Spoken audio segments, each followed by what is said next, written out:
Making fuel from water is extremely easy, much more easy than they would like you to believe. This is just water, electricity, and some baking soda at about 29 amps. We found that we can inject this in the state of vacuum into our engine and double our mileage under certain circumstances. Now, I'm running a V8 350 and have been for over 30,000 miles. It all starts with the wiring. You get some number 10 gauge wire, 2 conductor, and run it to a switch which you put under your dash.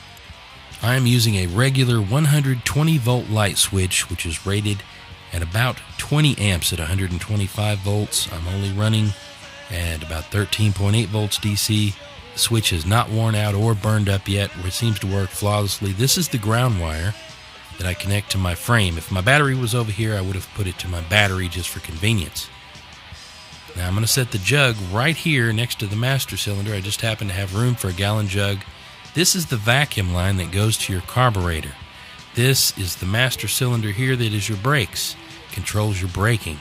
So we're going to take advantage of the vacuum pressure of the engine right here where it's strongest. Can get like 16 inches or more of vacuum at certain times. And we're going to set a pad here and install the jar right here. We're going to put about 3/4 full on the water, and I've already added some baking soda to it as an electrolyte. Now this is a very fancy cell element design. Don't be disillusioned by how fancy this looks, because very simply you can get 3 faceplates of high-grade stainless, some Teflon nuts and bolts, and for about $5 you can make this. See, I've notched it for the wires. Put the positive in the middle, put the negatives on the outside, and boom, you've got it. I've just made a more advanced version. You run the wires through the lid like this. I'm going to install this down here, and we're going to seal this up, and we're going to show you how this thing produces gas. This is the positive wire which I run to the alternator. I've installed a 30 amp auto reset fuse on both sides, positive and negative, so I have redundant fuse protection in case of current overload. And the fuel cell will occasionally pull too much power. We want it to automatically shut off. We connect to the alternator because we have a lot more magnetic field right there, much more energy available than connecting it to the battery. So I highly recommend that you connect it exactly as you see in this fashion. This is the dryer jug. It's just another jug that's sealed off that has a particular way of plumbing. One long hose which goes to the fuel cell, the other hose barely in the jug which goes to the vacuum system of the engine. You put it down in the jug, and the overflow is automatically sucked back up into the other fuel cell. We've used poster putty, which is liquid Teflon, as a sealant. It is the most recyclable thing you can use. You can use it over and over and over. It's poster putty is the brand name for it. Don't endorse any products, but I don't have any choice. It's really the best thing you can use. Plastic hoses is what we use on our vacuum pressure fuel cell. It is part of the thermodynamics of the entire process. Again, poster putty placed around the hoses on the vacuum pressure fuel cell in the state of vacuum will suck into the small crevices and will not allow leakage. It has been working flawlessly for many years on my vehicle. I have over 30,000 miles running on the vacuum pressure fuel cell so far, and my engine performs incredibly well.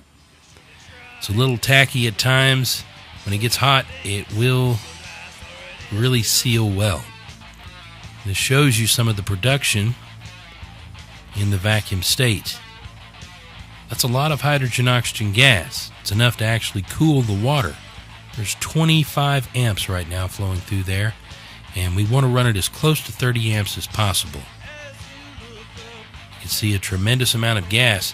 It will actually produce even more hydrogen and oxygen gas as the engine gets going, the RPMs are high, and the magnetic field is coming off of that alternator. Baking soda, Arm & Hammer, highly recommend it. It's the only one that won't foam up.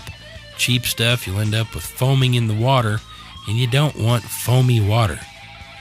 It's going to have some nasty buildup eventually, but don't worry, it's not a problem in the vacuum pressure fuel cell. The extra dryer jar in front takes care of anything that would fly into the engine. It's a very interesting system and has been used for many, many miles. A lot of people sell this for hundreds of dollars. You can build it yourself for about $55 in parts. Most of that is fuses and wires. And it is important that your alternator is able to handle the current. It will pull about 29 amps, so you have to make sure that your alternator is in good condition. When you get this thing hooked up right, you should see water coming out of your exhaust. As it gets going, the amount of water coming out could be tremendous. Depending on your engine, if you have any carbon buildup or nasty stuff in your engine, it will generally blow out right onto the ground in front of your eyes, steam cleaning the engine. This is definitely a technology that has potential. We hope that you take advantage of it. Thanks for watching.